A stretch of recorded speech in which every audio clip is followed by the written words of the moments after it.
오늘 아침에 저희들이 민수기서 5장, 6장 두 장의 말씀을 읽었습니다. 여러분 이제 민수기는 광야의 40년 기간의 내용이 담겨져 있다 그랬죠. 그런데 아직까지 출발하지 않고 있습니다. 지금 민수기서 1장에서 이제 이스라엘 백성의 20세 이상의 그런 그 전쟁에 나갈 만한 사람의 수를 세우라라고 얘기했죠. 그러고 나서 이제는 레위인의 수를 세우라라고 얘기합니다. 또 레위인은 특히 성막에서 일할 수 있는 사람 30세에서 50세의 사람을 세우라라고 얘기합니다. 그래서 이스라엘 백성이 전쟁에 나갈 만한 남자들 20세 이상이 60만 3,550명이 됐었고요. 레위인들은 1개월 이상의 남자를 다 세웠죠. 세웠는데 그때 2만 2천 명이 되었습니다. 그리고 성막에서 일할 수 있는 사람 30세에서 50세 사이의 숫자가 8,580명이 되었습니다.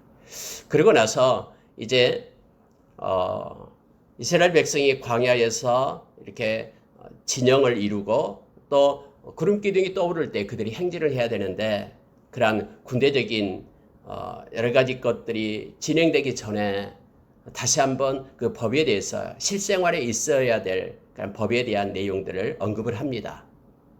그 내용이 뭐냐면은 진영을 이루고 있으면은 진영 안에 있을 사람과 진영 밖에 있을 사람이 구별을 하는 거예요. 왜냐하면 하나님께서는 오늘 말씀 가운데서 내가 진영 안에 내가 거하기 때문에 부정을 입은 자들은 진영 밖에 있어야 된다라고 말합니다. 그래서 여러분요 언제나 예를 들어서 그 나병 환자가 있었다 또 부정 어떤 죽음에 손을 댄 자라 부정을 이렇게 느끼고 받은 자가 있었다라고 말하고 또 유출병이 있는 사람이 있었다. 이 사람들은 진영 안에 있을 수가 없었어요. 진영 밖에 있어야 됩니다.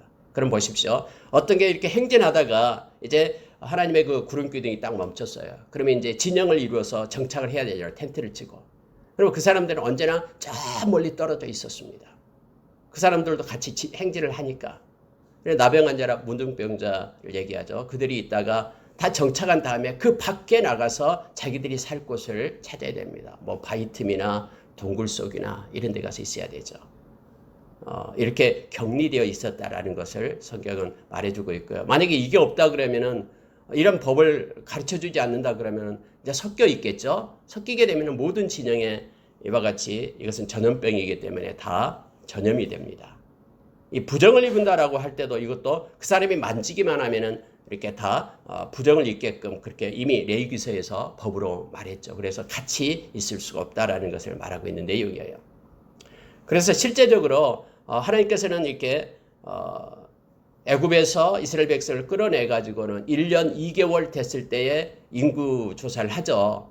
그러고 나서 20일이 지난 후에 이제는 행진을 처음 하기 시작합니다. 그게 다음에 10장에 가면 이제 나오기 시작하는데요.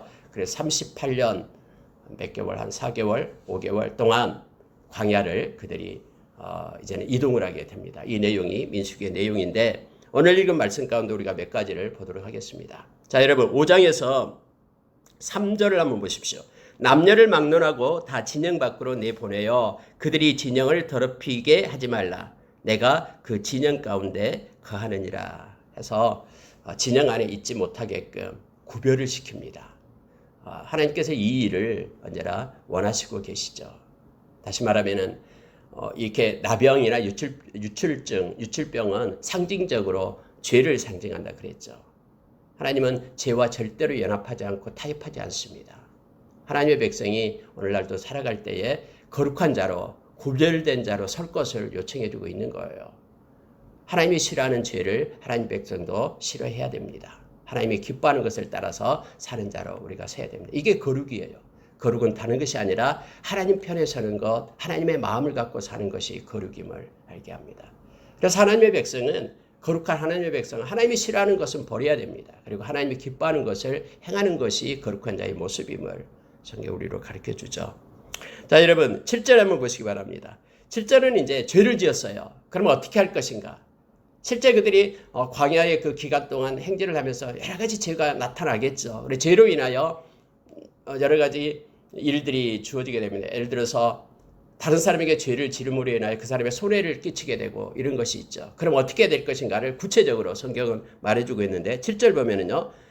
그 지은 죄를 자복하고 그 죄값을 온전히 갚되 5분의 1을 더하여 그 죄를 지었던 그 사람에게 돌려줄 것이요. 가장 먼저 해야 되는 것이 자복하는 것이 먼저 인정해야 달라는 거예요. 하나님 제가 이 죄를 지었습니다라고 인정을 하는 거예요. 인정했으면 그것을 끝나는 거 아니에요. 하나님께 내가 용서를 구했기 때문에 이제는 끝났다. 이게 아니죠. 여러분 미랄이라는 그런 영화에 보면은 그에 대한 내용이 나왔었죠. 옛날에요. 이 전도여 이거 용서해 주기 위하여 찾아갔는데 나는 이미 하나님 앞에 용서를 구해서 나는 자유하다. 아무런 근심도 하고 있지 않는 거예요. 그러니까 전도연이 그것 때문에 다시 또 이렇게 이 지금의 그런 모습을 갖다가 나타내. 근데 그 모습이 이 성경과는 다릅니다. 여러분 우리가 물론 어떤 죄를 지었으면은 거기다 죄책감에 하나님께 이렇게 회개했지만 죄책감에 시달릴 필요는 없어요. 그렇다고 해서 지난날에 내가 지었던 죄가 떳떳하고 용서받았기 때문에 떳떳하게 자랑할 일도 아니에요. 우리는 겸손하게 하나님 앞에 서야 되고요. 죄 지은 사람한테 우리가 용서를 구해야 된다라는 것이 성경적인 내용입니다. 먼저 여러분 하나님 앞에 죄를 자복해야 됩니다. 제가 잘못했습니다. 말씀을 읽어보니까는 말씀의 거울 앞에 내가 비춰보니까는 내가 잘못했습니다. 반드시 회개는요. 내가 내 죄를 인정을 해야 됩니다. 말씀의 근거에서 하나님 제가 잘못했습니다. 용서해 주십시오. 라고 자기 자신을 말씀의 거울 앞에 세워야 됩니다. 그리고 나서요. 이제 죄의 값을 지불해야 되는 거예요. 여기서 손해를 입힌 거, 죄를 지어서 손해를 입힌 거, 누군가에게 입혔다 그러면 그 사람은 찾아가서 죄값을 지불하되 5분의 1을 더해야 됩니다. 언제나 성경은 20%를 더해서 그 사람한테 내가 10,000원의 손해를 입혔어요. 그러면 나는 12,000원을 가지고 가서 그 사람한테 그렇게 죄값을 지불해라라고 말하고 있어요. 손해값을 지불해라. 그래야지만이 자기의 마음에 들어가는 거예요. 물론 여러분 이게 율법에서 나오는 말씀입니다만 우리가 실제 삶 가운데도요. 누군가에게 내가 실수로 그 사람한테 손해를 끼쳤어요. 그러면 그 사람 찾아가서 죄송합니다. 먼저 하나님 앞에 내가 죄를 고백하고 죄송합니다라고 말하면서 뭔가 손해를 입힌 거에 대한 것을 갚아줘야 됩니다. 이것이 성경이 요구하고 있는 것이고요. 그러고 나서 이제 그가 하나님 앞에 와서 이제는 속죄 제물을 드리면서 죄를 전가시키고 깨끗함을 또 받아야 되죠. 참 복잡하죠. 근데 오늘날에는 예수님의 보혈로 인하여 우리의 모든 하나님께 드리는 속죄 제물이 예수님이 제물이 되어서 예수님의 보혈 힘있고 우리가 회개하기만 하면은 하나님에 대한 모든 죄는 없어집니다만은 오늘날도 역시 동일하게 내가 실수로 내가 죄를 지어서 잘못해가지고 누군가의 손해를 끼쳤으면 반드시 그 손해 값을 지불해야 된다라는 것을 우리가 기억을 해야 됩니다. 그리고요. 죄를 지었는데 손해를 입혔어요. 그 사람이 없어요. 상대방 찾아보니까는 없어요. 죽었든지 없어졌다라는 거예요. 그럼 어떻게 되는가? 그 친척을 찾아가서 돈을 지불해라라고 말합니다. 근데 친척도 없어요. 그럴 때는 하나님께 드려서 그거 그냥 아무도 없기 때문에 보상할 사람이 없기 때문에 끝나는 것이 아니라 하나님께 드릴 것을 성경은 말해주고 있습니다. 그리고 나타나는 것이 뭐냐면 이제 이 간통에 대한 내용이 나오고 있는 여자에 대한 내용이 나오는데요. 여자의 간통을 밝히는 그러한 의심의 법이 나오고 있습니다. 의심의 소재에 대해서. 많은 여자분들이 이제 이 말씀을 읽을 때 왜 남자는 그게 없냐? 여자만 왜 이게 있냐? 하나님이 불공평한 게 아니냐라고 말하는 이들도 있습니다. 실제 그래요. 특히 페미니즘을 주장하는 이들은 성경의 말씀이 왜 이러냐라고 얘기합니다. 그러나 여러분 그때 당시의 시대성을 모르기 때문에 그래요. 그때 당시의 시대성 최근까지도 저 100년 전까지만 해도 여자들에게 투표권도 없었고요. 미국에서도 마찬가지고요. 이런 여러 가지 것들 그때 당시의 시대성을 우리가 생각하면서 이 말씀을 보면은요 좀 달라집니다. 그리고 여러분 말씀이 증거되는 곳곳마다 이 여성의 어떤 억압과 또 그들에 대한 이 불평등이 다 이제 회복되고 해소됨을 알게 됩니다. 실제적으로 여러분 여기에 이 의심의 법이 뭐냐면요. 그때 당시 만약에 의심이 든다 그러면은 그 남편이요 이 여자를 그냥 폭행을 하고 또 내보내고 마음대로 할 수 있는 그러한 사회적 구조였어요. 그런데 하나님께서는 이 여자를 보호하기 위해서 이 하나님의 백성 사이에는 의심이 든다라고 마음대로 남자가 막 때리고 그냥 쫓아내고 이런 것을 막기 위하여 그가 정말로 그러한 그러한 여기서 말하는 간통을 하지 않았는데 간통 때문에 그러한 의심을 받아서 힘들어할까 봐 하나님이 보호해 주는 법이에요. 실제적으로 그랬습니다. 그래서 여러분 남자가 만약에 불륜을 저지르면 이것을 시험할 수 있는 의심의 법은 그때 당시 왜 없었습니까? 라고 이렇게 말하는 것은 그때 당시에 시대적인 그러한 그 풍습을 이해하지 못하는 그런 결과로 나오는 질문입니다. 의심의 법은 그런 아내의 불륜을 추적한다기보다는 남편의 의심으로부터 아내의 결백을 주장하고 확증시켜주는 법이었다라는 것을 우리가 기억해야 됩니다. 여러분 성경에서는 말하고 있죠. 레위기서에서 이미 나왔습니다만은 간통을 했다. 그러면은 어떻게 해야 했습니까? 음부와 간부를 둘 다 죽이는 거예요. 남자는 살려두고 여자만 죽이고 이게 아니에요. 레위기서 20장 10절에 보면은 그 형벌이 동일합니다. 성경에요. 간부와 음부 둘 다 돌로 쳐 죽이게끔 그렇게 했습니다. 누구를 봐주고 이게 아니에요. 그러나 그때는 남성이 이렇게 지배하는 그런 사회 구조잖아요. 그리고 마치 여자들은 자기의 소유, 재물, 재산처럼 이렇게 여겼던 시대였기 때문에 이 여인들을 보호하기 위해서 억울하게 의심해가지고 억울하게 피해를 받는 여인들을 구제하기 위해서 의심의 법을 만들고요. 그렇게 하나님께서 행했음을 성경에 나타나고 있습니다. 여러분 한번 13절 한번 보시기 바랍니다. 한 남자가 그 여자와 동침하였으나 그의 남편의 눈에 숨겨 드러나지 아니하였고 그 여자의 더러워진 일에 증인도 없고 그가 잡히지도 아니하였어도 그 남편이 의심이 생겨서 아내를 의심하게 되면은 그 의심이 한번 시작되면은요 끝이 안 나잖아요. 그래서 이것을 이제는 제사장에게 데려가서 의심의 소재를 데려가지고 그것을 끝을 내라라는 거예요. 의심하기 시작하면 어떻게 살 수 있습니까? 서로 그 부부 사이에서 살 수가 없죠. 그래서 하나님께서 정해주는 것을 바로 이 내용입니다. 여러분 보십시오. 광야의 생활이지만은 가장 중요한 것이 이 남편과 아내에 대한 서로 하나 되고 사랑하고 함께하는 이 가정이 중요하다라는 것을 알게 합니다. 광야에서 250만 명이 이동을 하면서요. 그런 전체적인 공동체적인 어떤 사항도 중요하지만은 가장 먼저 중요한 것이 한 가정을 이루고 또 서로 하나 되고 하는 것이 중요하기 때문에 하나님께서는 출발하고 이동하기 전에 이 말씀을 주어서 그들로 하여금 지키게 함을 알게 합니다. 뭐 그 방법에 대해서는 이 방법 때문에 그렇게 나타나냐, 뭐 쓴물을 먹으면은 그것으로 인하여 이렇게 구별이 되냐 이거 아니에요. 무슨 얘기냐면 그런 과정을 속에서 하나님께서 개입하시겠다라는 거예요. 하나님이 개입하셔서 하나님이 행하시기 때문에 하나님이 판단해 주겠다라고. 그러니 너희들은 어떤 의심이 있어도 하나님께서 정해준 대로 순종하며 행할 것을 지금 말하고 있는 것입니다. 그래서 이 절차를 끝나고 난 다음에 의심받고 있는 여인이 내가 정직한데 의심받고 있는 여인이 이제는 그 의심으로부터 이제 벗어나게 되죠. 하나님이 그렇게 정해주기 때문에요. 그래서 보호의 법임을 알게 합니다. 근데 만약에 이제 여인이 이렇게 다른 몰래 간통하고 이런 죄를 저질렀다 그러면은 그에 대한 형벌을 받게 됨을 성경은 말해주고 있죠. 자, 21절 보시기 바랍니다. 제사장이 그 여인에게 저주의 맹세를 하게 하고 그 여인에게 말할지니라. 여호와께서 내 넙떡다리가 마르고 내 배가 부어서 네가 내 백성 중에서 저주거리 맹세거리가 되게 하실지라. 이렇게 말하면은 이제 이 말을 갖다 여인이 22절에서 따라합니다. 이 저주가 되게 하는 이 물이 내 창자에 들어가서 내 배를 붓게 하고 내 넓적다리를 마르게 하리라 할 것이요. 여인은 아멘 아멘 하면서 인정을 하게끔 합니다. 그래가지고 그 물을 먹었을 때 아무런 것이 나타나지 않는다 그러면 너는 정결하다라고 이제는 판단을 내리는 거예요. 아마 이와 같이 그 배가 붓고 넓적다리가 마르고 하면은 이제 더 이상 뭐 수종증 환자의 모습이 되고요. 그래서 이제 아이를 임신하지 못하게끔 그렇게 돼서 이제 저주거리, 맹세거리가 될 거다. 이렇게 지금 성경은 말합니다.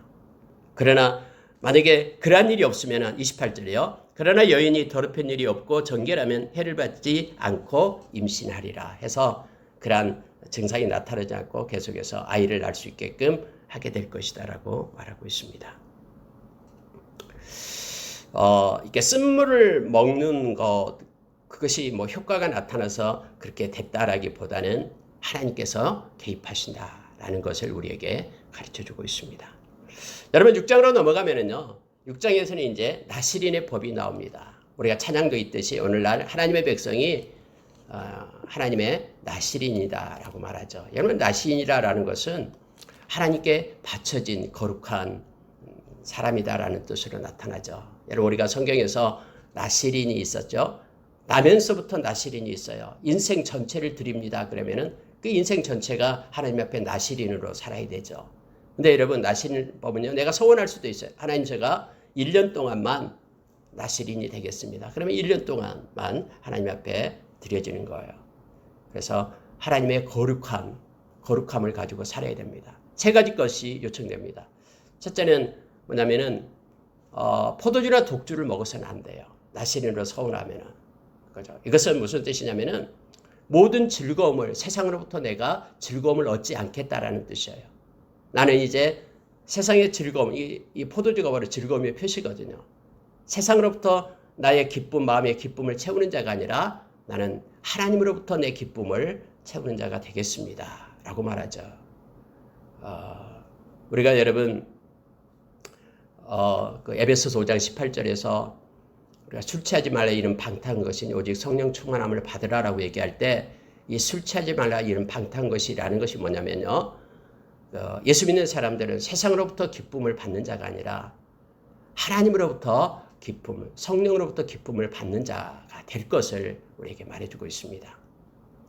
저와 여러분이 하나님께 속한 거룩한 무리들, 하나님의 오늘날 나시린이 됐다라는 것은 우리는 하나님으로부터 기쁨을 얻어야 되고요. 하나님이 주신 위로와 또 하나님이 주신 희락의 강물을 마셔야 될 자가 되어야 됩니다. 두 번째로 나타나는 게 뭐냐면요. 머리를 깎아서는 안 됩니다. 머리에 삭도를 대서는 안 돼요. 나시린 기간 동안은 그렇습니다. 이것은 내가 온전히 하나님께 속했다라는 그 표예요. 그러니까 머리를 기는 것은 외부로 나타나는 표입니다. 여러분 포도주 독주는 몰래 숨어서 먹을 수도 있잖아요. 그러나 머리를 길었다라는 것은 세상 모든 사람 앞에 나는 하나님의 백성입니다. 라는 것을 나타내는 나시린의 표가 이 머리에 있습니다. 그래서 이것도 훼손해서는 안 됩니다. 그리고 세 번째로 나타나는 것. 그래서 여러분 저와 여러분 예수님께서는 그렇게 말씀하잖아요. 내가 많은 사람들 앞에 나를 부끄러워하면은 나도 너를 부끄러워하리라. 그렇게 우리 주님께서는 말합니다. 부정하면은 나도 너를 부인하리라. 이렇게 얘기하죠. 부인하리라. 우리가요 이 세상에 살아가면서 내가 예수 믿는 사람이다라고 나타내고 하는 것들요 이거 숨길 필요가 없습니다. 하나님이 싫어하십니다. 그래서 이거 고백함으로 죽었던 많은 믿음의 선진들이 있잖아요. 너 예수 믿어 안 믿어? 믿습니다. 너 믿는다면 죽는데 그래도 죽겠습니다. 라고 그거 부인하지 않고 주님의 이름을 높이는 이들이 있었잖아요. 여러분 우리가 로마서 10장 10절에서 입으로 시인하여 구원에 이른다 말이 그 말이에요. 우리의 삶을 통해서 내가 하나님의 백성 예수를 따르는 제자임을 우리는 그걸 감추어서는 안 됩니다. 우리가 세례를 받는다라는 것은 내가 많은 사람들 앞에 나는 예수 그리스도의 십자가와 연합된 자요. 또 그의 부활의 영광과 연합된 자가 되었다라는 것을 나타내는 거예요. 그래서 여러분 초대교회 당시에 이 세례를 받는 것은 생명 걸고 세례를 받는 거예요. 죽으면 죽으리라라는 것을 가지고요. 그래서 우리가 이 세상에 살아가면서도 어떤 사람이 예수 믿는 것을 막 숨기고 다니고 그러는데 그럴 필요 없습니다. 우리는 예수님을 자랑하고 예수님을 기뻐하고 또 그분을 높이는 그런 삶을 살아야 됩니다. 그리고 마음으로 믿어 의에 이른다. 우리의 중심으로도 우리 주님을 믿어야지만 우리가 구원받은 백성이 되는 것이죠. 로마서 10장 10절의 말씀입니다. 그리고 세 번째 나타나는 것은 뭐냐면 해야 될 일이 뭐냐면 이 죽음 그러니까 시신을 만져서는 안 됩니다. 원래 여러분 성경에서 왜 시체를 만지면은 그게 부정하다라고 말하냐면요. 이 모든 죽음이 바로 죄의 값이다라는 그러한 논리 속에 있기 때문에 그래요. 죄의 결과로서 우리에게 죽음이 왔고요. 그래서 죄의 값으로 사람이 죽게 된다라고 생각했기 때문에 이 시신을 만져서는 안 됩니다. 만약에 여러분요, 내가 1년간 내가 하나님 앞에 이제는 서원에서 나시린 되겠습니다 했어요. 근데 한 3개월 지나다가 갑자기 누가 뭐 죽거나 돌아가셔가지고 시신을 만졌어요. 그러면 지금까지 해왔던 것이 무효입니다. 다시 해야 돼요. 다시 할 때 어떻게 하냐면 성경에 나와 있는 대로 머리를 먼저 깎아버려요. 너는 나 신이 아니다라는 거예요. 지금까지 했던 무효에서 머리를 깎고요. 그때부터 다시 이제 머리를 깎지 않고 또 다시 시작합니다. 처음으로요. 1년을 서울했으면은 한 3개월 되다가 그런 일이 있었다 그러면 이제 다시 1년간을 그렇게 행하는 겁니다. 물론 모든 인생을 다 전체를 갖다 나시린으로 드렸던 이들도 있죠. 우리가 잘 아는 사무엘. 사무엘은 나시린으로 살았던 사람입니다. 또 우리가 잘 아는 그 힘센 그 삼손. 역시 나면서부터 나는 세 가지 것을 하지 않겠다라고 말하는 거죠. 포도주와 독주 마시지 않겠다. 머리 삭도되지 않겠다. 그리고 부정한 죽음 만지지 않겠다. 이것을 얘기했습니다. 그 내용이 여러분 6장에 나와 있습니다. 자, 여러분 12절 한번 보시기 바랍니다. 자기 몸을 구별하여 여호와께 드린 날을 새로 정하고 1년 된 순양을 가져다가 속건제물로 드릴지니라.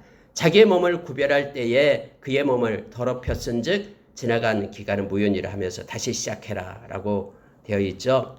자, 18절로 내려가겠습니다. 자기의 몸을 구별한 나시린은 해망문에서 자기의 머리털을 밀고 그것을 화목제물 밑에 있는 불에 둘지며 이렇게 되어 있네요. 여러분 이제 끝났습니다. 예를 들어 내가 5년을 나시린 하겠다. 5년이 끝났어요. 그러면은 행하는 일이 뭐냐면요. 다시 머리를 밀어요. 이제 끝났다라는 것으로 나시린 길었던 그 머리를 다시 이제는 밉니다. 그리고 일반적인 사람으로 돌아갑니다.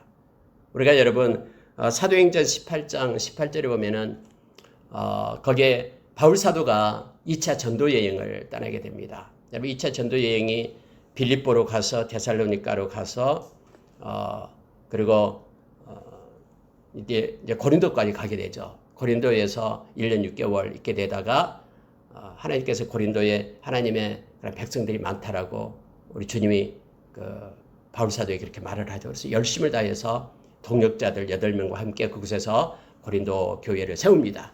그러고 나서 여러분이 이제 나올 때 어디로 가냐면 갱그레아로 가요. 갱그레아에 가서 성경에 보면은 머리를 깎았다라고 얘기합니다. 서원한 일이 있어 머리를 깎았다. 바울 사도가요 머리를 깎는 일이 나와요. 서원한 일이 있어서 갱그레아에서 머리를 깎았다라고 얘기합니다. 그 내용은 몰라요. 하나님 앞에 나시린으로서 무엇을 서원했는지를 모릅니다만은 그러나 이제 그 기간이 찼기 때문에 그곳에서 바울 사도가 머리를 깎고 나시린에서 벗어났음을 우리는 말씀을 통해서 알고 있어요. 아마 하나님께서 고린도에서 그곳에 하나님의 백성이 많다라고 말할 때에 작정했지 않았을까. 하나님이 제가 이제는 고린도에서 하나님 우리 주님의 이 사명을 감당하기 위해서 이곳에 언제까지 있겠습니다. 뭐 이렇게 했던 어쨌든 하나님 앞에 이렇게 서원을 했습니다. 그리고 바울 사도도 머리를 깎았음을 성경을 표현해 주고 있습니다. 갱그레아에서 머리를 깎았는데 갱그레아에 대해서 잘 성경에 나오지 않아요. 로마서 16장에 보면은 이제 16장을 우리가 읽어보면은 바울과 함께했던 많은 동역자의 이름들이 막 나와요. 32명인가 4명인가 나오죠. 쭉 기록이 됩니다. 그중에 여러분 갱그레아에 있는 베베 집사에 대해서 처음 나와요. 그곳에서 하나님을 잘 섬기는 베베 집사 그를 기억해달라고 성경은 기록해주고 있음을 보게 됩니다. 여러분과 저는요 지금 나시린이에요. 다시 말하면은 우리는 하나님으로부터 기쁨을 얻는 사람입니다. 이것이 없으면 우리가 평생 우리 주님과 함께 동행하는 삶을 살기가 어렵습니다. 주님께서 우리에게 언제나 동행하면서 친밀한 가운데 우리에게 기쁨을 주십니다. 하나님의 위로와 기쁨 속에서 살아가는 저와 여러분 되기를 원하고요. 그리고 우리가 이 땅에서 예수님을 자랑하는 것을 멈추지 말아야 됩니다. 이것 때문에 우리를 가리고 해서는 안 됩니다. 우리 주님을 부인하지 않고 우리 주님을 기뻐하며 부끄러워하지 않고 평생 살아가는 우리가 되기를 원하고요. 그리고 여러분 이 부정한 것이라는 것은 죄를 나타냅니다. 우리는 정말로 죄와 타협해서는 안 됩니다. 예수님의 십자가의 보혈을 이미 우리에게 주었기 때문에 우리는 정결케 된 자로 거룩하게 된 자로 성별된 삶을 살아야 됨을 성경 말해주고 있습니다. 물론 우리가 때로는 삶 가운데 우리의 그 육신의 이 죄성을 가진 육신이기 때문에 죄를 지을 수 있어요. 그러나 우리는 회개하고 예수님의 보혈을 힘입고 늘 거룩한 자로 세워져야 됩니다. 이것이 오늘날 살아가는 저와 여러분의 나시린의 모습임을 성경은 가르쳐줍니다. 여러분 마지막으로요. 이 제사장의 축복에 대한 것 보고 오늘은 좀 빨리 마치도록 하겠습니다. 저와 여러분이 제사장이라는 거 알고 있죠. 예수 그리스도를 통해서 하나님 앞에 예배하는 자로 우리가 섰습니다. 저와 여러분이 제사장이에요. 뭐 목사만 제사장이고 장로만 제사장이 아니에요. 예수 믿는 모든 사람은 다 제사장입니다. 즉 하나님 앞에 예배하는 자입니다. 그러면요. 우리도 역시 이 제사장이 행하라고 했던 그 일을 행해야 됩니다. 자, 우리도 누군가를 위하여 축복을 해야 되고요. 또 늘 기도할 때마다 중보 기도할 때마다 이 세 가지 축복을 저희들이 기도로 하기를 바랍니다. 특히 자녀를 놓고 기도할 때에 이 복을 우리가 늘 기도하고 하나님의 그러한 임재하심과 또 하나님의 함께하심을 우리가 구하기를 원합니다. 첫 번째가 뭐냐면요. 이렇게 말합니다. 자, 23절을 먼저 보십시오. 아론과 그의 아들들에게 말하여 이르기를 너희는 이스라엘 자손을 위하여 이렇게 축복하여 이르되 해서 제사장에게 축복권을 준 거예요. 하나님께 그렇게 말하면서 축복해라라고 말합니다. 베드로전서 2장 7절에 보면은 저와 여러분이 거룩한 제사장이라고 얘기합니다. 그리고 베드로전서 2장 9절에 보면은 왕 같은 제사장이라고 우리에게 말씀해 주고 있죠. 자, 여러분 첫 번째가 뭐냐면 24절 보십시오. 여호와는 내게 복을 주시고 너를 지키시기를 원하며 이게 첫 번째예요. 하나님이 너에게 복을 주기를 원한다. 하나님이 너를 지키기를 원한다. 하나님이 지키심을 구하는 것입니다. 너가 어디로 가든지 하나님의 거룩한 손이 너 위에 있어 너를 지키기를 원한다. 이것을 이 축복을 하는 거예요.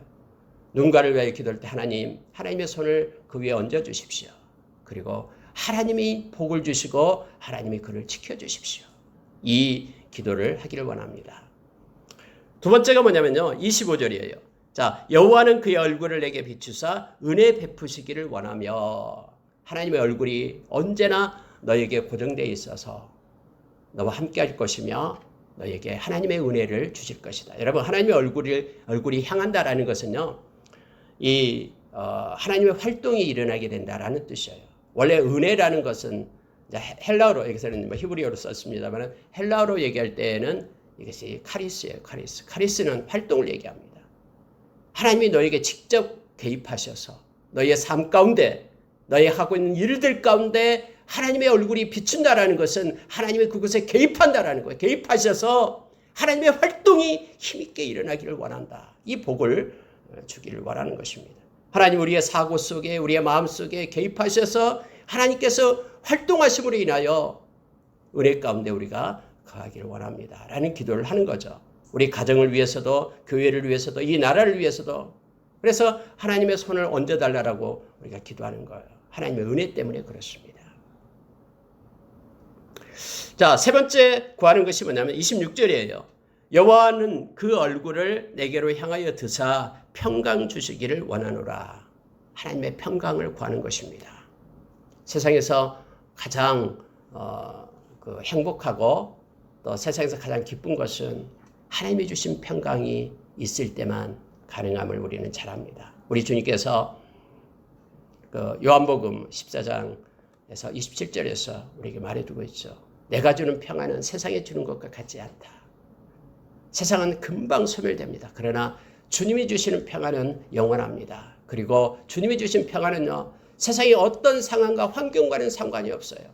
우리에게 임하는 주님의 평안은요. 그것을 넉넉히 이기고 우리를 세웁니다. 우리가 빌립보서 4장 6절에도 어떤 것이 있을 때 어렵고 힘든 것이 있을 때 아무것도 염려하지 말라라고 얘기하죠. 모든 일에 기도와 간구로 너희 구할 것을 감사함으로 하나님께 아뢰라라고 얘기합니다. 그리하면 모든 지각에 뛰어난 하나님의 평강. 여러분 모든 지각에 뛰어나다라는 것은요. 우리가 인지할 수 없는 이런 뜻이에요.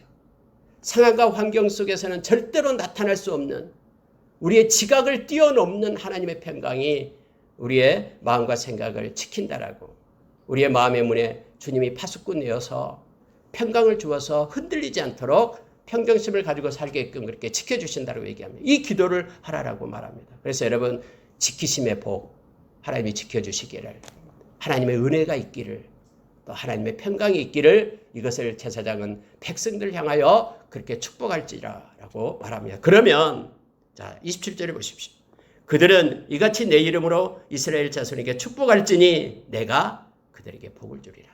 여러분 제사장의 능력이 있어서 그게 임한 게 아니에요. 제사장을 통해서 제사장이 이렇게 기도하면 누가요? 하나님이 그들에게 복을 주리라. 복은 하나님으로부터 온 것입니다.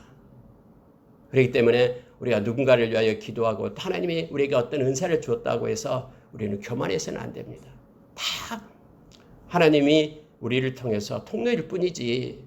그래서 하나님만이 영광을 받으시고 그분께 우리는 정기와 찬양을 돌릴 뿐입니다.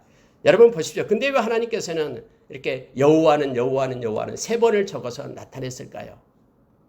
여러분 이것은요. 성삼위 하나님을 트리니티 하나님을 말씀하고 있는 것입니다. 잘 보십시오. 첫 번째 여호와는 성부의 하나님을 말합니다.